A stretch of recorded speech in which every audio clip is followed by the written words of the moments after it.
మాతృదేవోభవ. ఇప్పుడు మనము కుజుడు మకర రాశిలోనికి జనవరి 16వ తారీఖున ప్రవేశిస్తూ ఉన్నారు.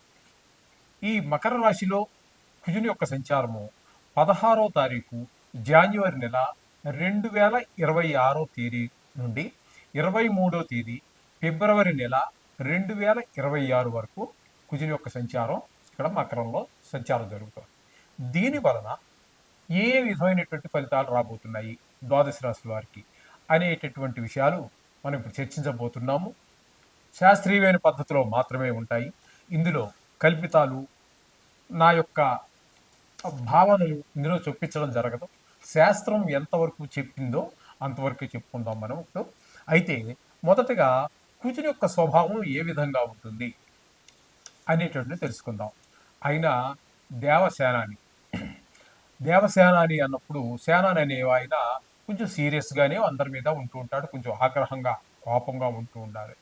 అందరి మీద భుజం మీద చేసి ఫ్రెండ్లీగా ఉన్నట్టయితే నాయకుడు అనేటటువంటి వాడికి అతని కింద ఉన్నటువంటి వాళ్ళు సబార్డినేట్స్ వాళ్ళు ఎవరు కూడా భయపడరు. వాళ్ళు సీరియస్గానే ఉండాలి, ఎప్పుడు కోపంగానే ఉండాలి, తగినంతే మాట్లాడాలి.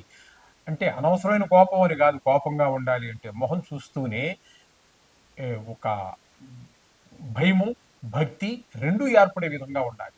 ఆ విధమైన లక్షణాలన్నీ కూడా మనకి ఇక్కడ కుజుల్లో కనిపిస్తూ ఉంటాయి. దేవసేనాని కాబట్టి, దుష్ట శిక్షణ చేయాలి కాబట్టి ఆయన కొంచెం కోపం ఉండాలి, అంతే. అది ఆ విధమైనటువంటి పరిస్థితి అంతా కూడా కుజుడితో ఉంటుంది. ఇంకా ఆయన అన్నదమ్ముల విషయాల గురించి కూడా చాలా శ్రద్ధ తీసుకుంటూ ఉంటారు. అంటే ఆయన అన్నదమ్ములని కాదు, ఆయన మన జాతకంలో ఎక్కడున్నారో దాన్ని బట్టి, మన జాతకంలో ఉన్న దాన్ని బట్టి ఆ మనిషికి అన్నదమ్ములతోటి సౌఖ్యంగా, అదే అన్నదమ్ములతో సఖ్యంగా ఉండడం జరుగుతుందా, విరోధంగా ఉండడం జరుగుతుందా అనేది తెలుసుకోవచ్చు. అలాగే భూమికి సంబంధించి భూమిపుత్రుడు కాబట్టి, ఆయన భూమిపుత్రుడు అంటారు కాబట్టి ఆయన అతనికి భూమి అనేటటువంటి ఐశ్వర్యాల్లో అది కూడా ఒకటి. ఆ భూమి, ఇల్లు ఇవన్నీ కూడా ఉంటాయా లేదా అనే విషయాలు కూడా దాని ద్వారా తెలుసుకోవచ్చు. అలాగే యుద్ధం, ఎవరితో మాట్లాడినా చిన్న మాట అవతల మనిషి తప్పుగా మాట్లాడినా వెంటనే కోపం వచ్చేస్తూ ఉంటుంది, యుద్ధానికి సిద్ధపడిపోతూ ఉంటాడు. మామూలు మనుషులతోటే కాదండి, నవగ్రహాల్లో కూడా వేరే, అంటే రవితోటి, గురువుతోటి, ఆయన మిత్రులైన గ్రహాలు అయినటువంటి చంద్రుడితోటి, ఈ గ్రహాలతో వదిలిపెడితే మిగతా వారితో కూడా గ్రహ యుద్ధం చేస్తూ ఉంటాడు. మామూలుగా మన జాతకంలో మనం బాగాలేదనుకోండి, మనం కూడా ఇంచుమించుగా అదే పరిస్థితి ఉంటూ ఉంటుంది అనమాట. ఈ లక్షణాలన్నీ కూడా ఈ కుజుడి యొక్క ప్రభావాన్ని బట్టి అవతల మనుషుల మీద కూడా ప్రభావం పడుతూ ఉంటుంది. ఈ విధంగా ఉంటుంది. అలాగే శస్త్రములు, ఎంతసేపు గాయాలు అవ్వటం, లేకపోతే గాయం చేయటం, ఇట్లాంటివన్నీ శస్త్రాలకి సంబంధించినటువంటి వాళ్ళు ఇవన్నీ కూడా ఉంటుంటాయి.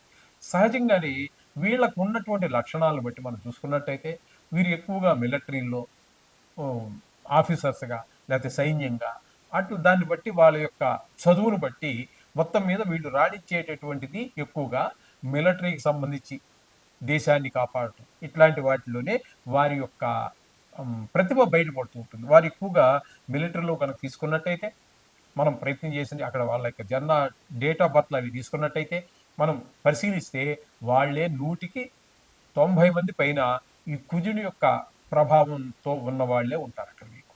ఈ విధమైనటువంటి సత్వం కలిగినటువంటి వాడు ఈ కుజుడు. ఈ కుజుడు మన జాతకంలో చాలా విషయాల్లో, ప్రతి విషయం, సంతానం కలగటం విషయంలోనూ, పెళ్ళిళ్ళు అవ్వటం విషయంలోనూ, ఇట్లాంటి మన నిత్య జీవితం మీద, మానవుల యొక్క జీవిత విధానం మీద చాలా వాటిలో, ఉద్యోగం కూడా ఆయన కనుక దశమ స్థానంలో ఉన్నాడు అనుకోండి, చాలా మంచి ఉద్యోగం, చాలా పరుగుబడి కలిగి ఉండటము, భూములు, మంచి విపరీతమైనటువంటి ఆస్తులు కలిగి ఉండటం, ఇట్లాంటివన్నీ కూడా ఆయన మంచి మంచి ప్రదేశాల్లో ఉండడాన్ని బట్టి అనేక రకాలైనటువంటి ఫలితాలు ఇస్తూ వస్తూ ఉంటారు. ఇది కుజుడి గురించి మనం సంక్షిప్తంగా చెప్పుకునేటటువంటిది.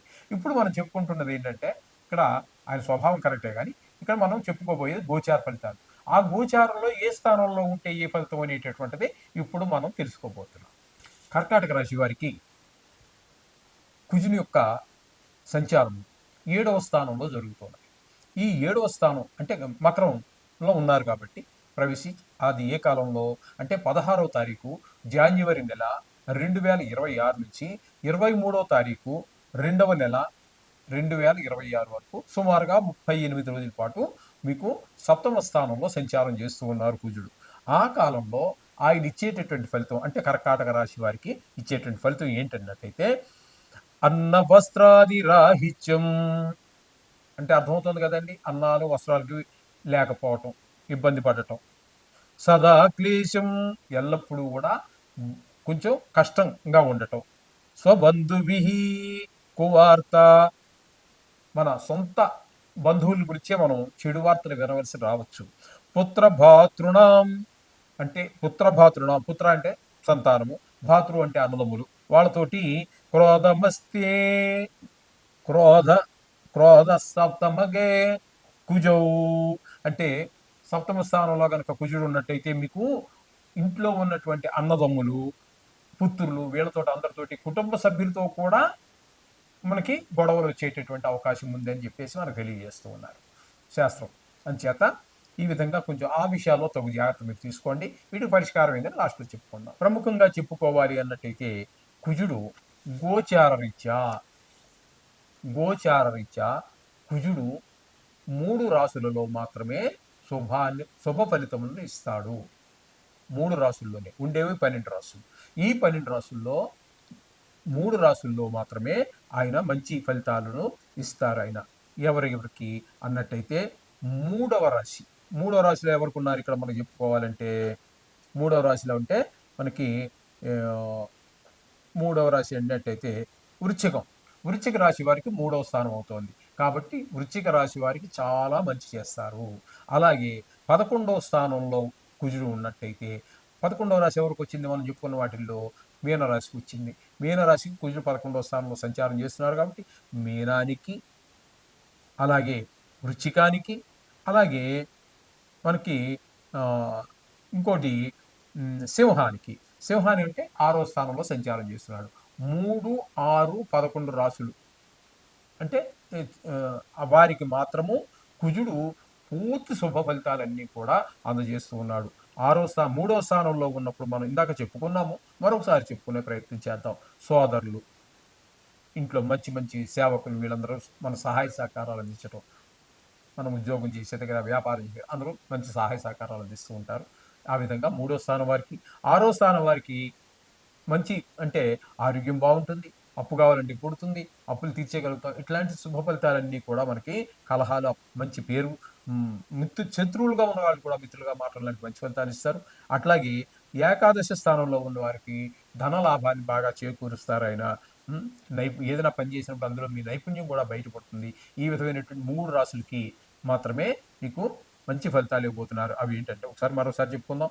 సింహరాశి వారికి, అలాగే వృశ్చిక రాశి వారికి, మీనరాశి వారికి 3 రాశులకు మాత్రమే. మిగతా వారన్నిటికీ కూడా ఈయన ఏ విధమైన శుభ ఫలితాలు ఇవ్వజాలరు. కాబట్టి వీరందరూ కూడా రోజు మనం 2-3 సంవత్సరాల నుంచి మనం చెప్పుకుంటూనే ఉన్నాము. కాబట్టి ఈ నవగ్రహ ప్రార్థన చేసుకోండి. ఇందులో గాయాలు అని కానీ దెబ్బలు తాకే అవకాశం ఎక్కువగా ఉన్నట్టయితే కూడా, ఎక్కడైతే మనం చెప్పుకున్నాం కదండి ఇప్పుడు, వారు ఎవరు విన్నారు కదా మీరు, వారందరూ మాత్రం కవచాన్ని, కుజ కవచం అని వస్తుంది, మీరు గూగుల్లో వెతుక్కోవచ్చు. లేదా పుస్తకాల షాపుల్లో కూడా నవగ్రహాలకు సంబంధించినటువంటి పుస్తకాలు అమ్ముతారు కదా, వాటిలో కవచం అని అడగండి, వారు ఇస్తారు షాప్ వారు. అవి కవచాన్ని చదువుకోవడం ద్వారా, కవచం అంటే శరీరాన్ని మనకి గాయాల నుంచి, రోగాల నుంచి, కేవలం గాయాలే కాదండి, రోగాల నుంచి కూడా కాపాడుతూ ఉంటుంది. ఈ విధమైనటువంటి అన్నింటినీ రక్షించాలంటే కవచం చాలా బాగా ఉపయోగపడుతుంది మన అందరికీ కూడా. కుజుడు అనుగ్రహం లేనటువంటి వారికి, అనుగ్రహం ఉన్న వారికి కవచం అవసరం లేదు. వారికి అవసరం వచ్చినప్పుడు చదువుకోవచ్చు. ఈ విధంగా మీరు ఆచరించినట్టయితే మీరు చక్కగా ఈ కుజుడు యొక్క అనుగ్రహం పొందడానికి వీలవుతుంది. తద్వారా ఆయన యొక్క చెడు ప్రభావం వల్ల కలిగేటటువంటి ఈ ఏవైతే మన దుష్ఫలితాలు ఉన్నాయో వాటి నుంచి మనం తప్పకుండా బయటపడే అవకాశం. శుభం భూయాలు.